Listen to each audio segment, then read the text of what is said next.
रामायण के 16 जिंदा सबूतों से वैज्ञानिक भी हुए हैरान। हनुमान जी जब समुद्र को लांघकर सीता मैया की खोज करने के लिए खोजते खोजते श्रीलंका पहुंच गए, तो वहां पहुंचकर किसी कारणवश उन्हें अपना विशाल रूप धारण करना पड़ा और इसी वजह से उनके पैरों के निशान वहां चट्टानी पत्थरों पर जम गए। शायद आपने भी ये कहानी सुनी होगी, लेकिन कई लोग इन कहानियों पर विश्वास नहीं करते। अगर आप भी उनमें से एक हैं, तो आपको बता दें कि श्रीलंका में आज भी वहां के चट्टानी पत्थरों पर हनुमान जी के पद चिन्ह साफ साफ दिखाई देते हैं।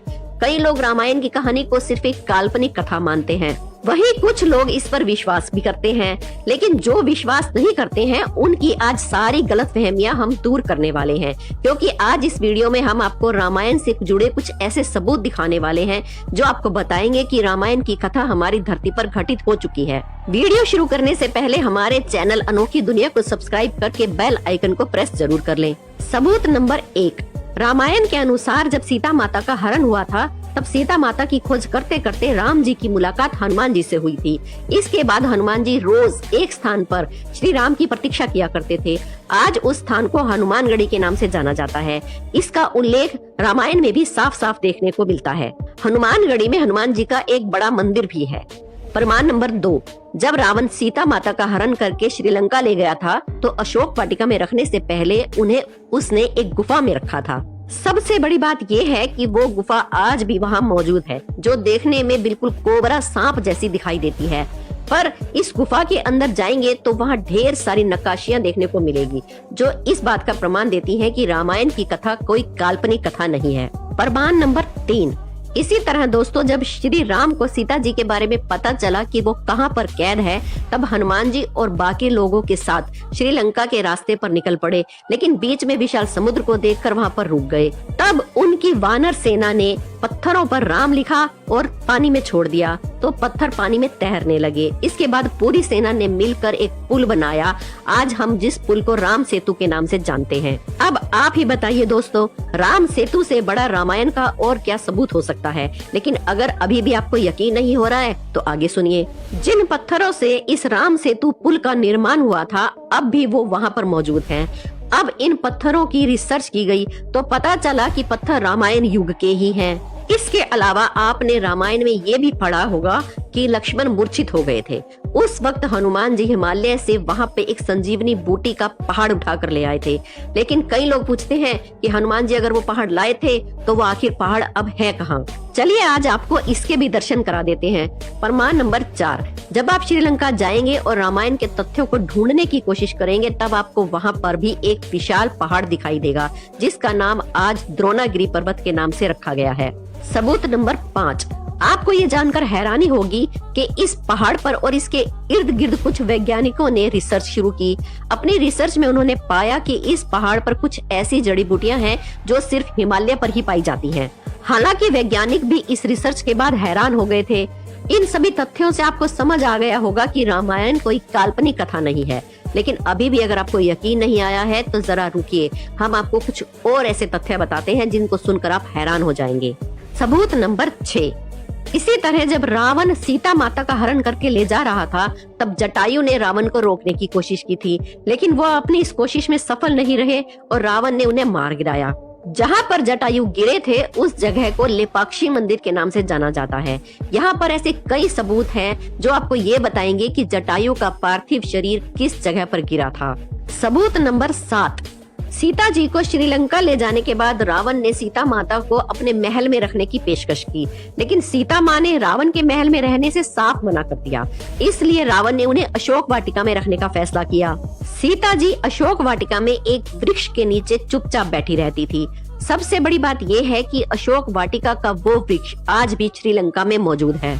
आज इस जगह को नोवारा इलैया के नाम से जाना जाता है। लेकिन दोस्तों, अगर अभी भी आपको रामायण पर यकीन नहीं आ रहा है, तो हम वीडियो में आपको और भी सबूत देने वाले हैं। सबूत नंबर 8, राम और रावण के युद्ध के दौरान रामायण में ये साफ साफ लिखा गया है कि रावण अपनी लंका की सुरक्षा बड़े बड़े विशाल हाथियों की मदद से करता था। आज के हाथियों की तुलना में ये हाथी कई गुना विशाल हुआ करते थे।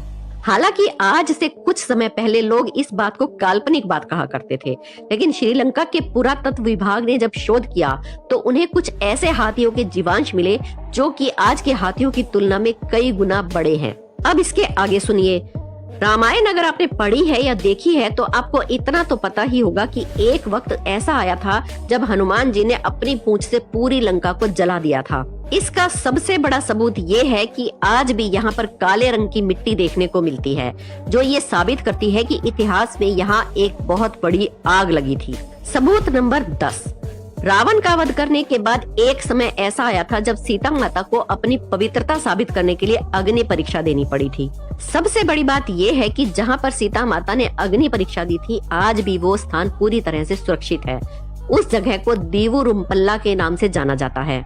सबूत नंबर 11। राम जी के द्वारा रावण का वध किया गया, लेकिन रावण एक ब्राह्मण था। हिंदू मान्यताओं के अनुसार किसी भी ब्राह्मण की हत्या करना सबसे बड़ा पाप है। इसी पाप से छुटकारा पाने के लिए राम जी ने भगवान शिव की आराधना की। शिव जी प्रकट हो गए और उन्होंने राम जी से कहा कि अगर वो पाप से छुटकारा पाना चाहते हैं तो उन्हें 4 शिवलिंगों की पूजा करनी पड़ेगी। इसके बाद सीता माता द्वारा रेत में एक शिवलिंग बनाया गया। हनुमान जी हिमालय से 2 शिवलिंग ले आए और राम जी ने खुद अपने हाथों से एक शिवलिंग का निर्माण किया, जो आज भी वहाँ मौजूद है। इस मंदिर में आज भी राम जी द्वारा बनाए गए शिवलिंग की पूजा होती है। सबूत नंबर 12। अपने वनवास काल में अयोध्या को छोड़ने के बाद श्री राम नासिक पहुंच गए थे, जिसके बाद वो काफी लंबे समय तक नासिक के जंगलों में ही रहे। इसी बीच एक बार लक्ष्मण ने रावण की बहन शूर्पणखा की नाक काट दी। आपको जानकर हैरानी होगी कि जहाँ पर लक्ष्मण ने शूर्पणखा की नाक काटी थी, आज भी वो जगह नासिक में मौजूद है, जिसे पंचवटी के नाम से जाना जाता है। सबूत नंबर 13। भगवान राम की तरह रावण भी भगवान शिव का बहुत बड़ा भगत था, इसलिए उसने भगवान शिव का एक बहुत बड़ा मंदिर बनवाया था, जो आज भी मौजूद है। उस मंदिर का नाम कल्याणेश्वर मंदिर है। इस मंदिर में भगवान राम के अलावा रावण की भी मूर्तियां बनी हुई हैं और यहाँ पर लोग भगवान राम के साथ साथ रावण की भी पूजा करते हैं। सबूत नंबर 14।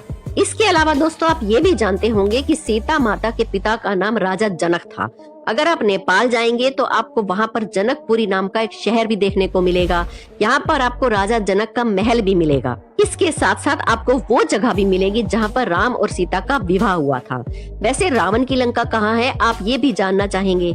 सबूत नंबर 15। आपको बता दें कि हाल ही में शोधकर्ताओं ने श्रीलंका की एक पहाड़ी में कुछ ऐसे अवशेष ढूंढे हैं जो बताते हैं कि यहाँ पर कभी एक बहुत बड़ा महल हुआ करता था। हालांकि यहाँ के हालात देखकर अब ऐसा नहीं लगता कि यहाँ कोई महल है, लेकिन अवशेष बताते हैं कि पहले यहाँ एक महल हुआ करता था। सबूत नंबर 16।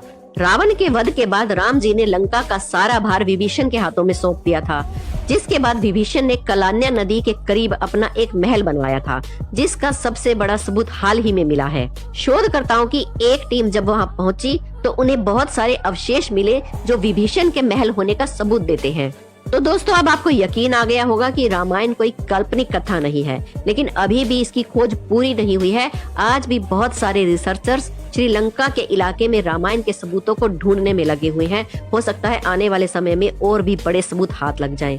तो दोस्तों इस जानकारी को व्हाट्सएप और फेसबुक पर अपने दोस्तों तक जरूर पहुंचाएं। वीडियो को लाइक जरूर करें। हमारे